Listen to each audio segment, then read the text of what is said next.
伫台南有一个45的男性呢，伊是去性侵上无30个少女，而且佫甲人安尼翕落来，拢总是有6800外的影片。即马云林地方法院呢，一审是甲判21档的有期徒刑，专案要通上诉。其中一个被害少女的家属是表示讲，伊的孙仔呢，目前是要佮咧接受身心的治疗，希望这案判决会当愈当愈好。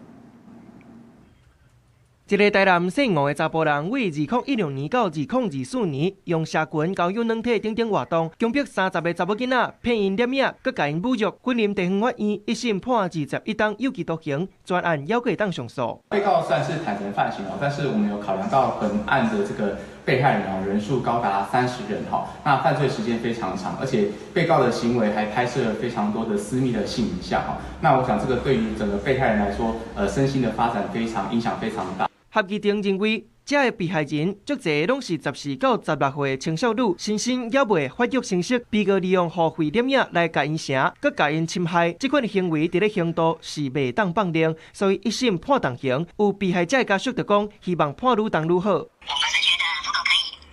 就是判决更久更好，因为其实蛮多这个是不要单独同刑，那因为单独同行，就是说，那个当然包括有时候我们之前看到，有时候会有这个下药失去这个意识的一个情形。立宪基金会表示，有足侪查某囡仔想要做明星，私底下接受室内染疫。不过，若是无经过事前的沟通，就一个人去染疫，真有可能就变作是下手的目标。上好先签订契约，保护家己安全。记者综合报道。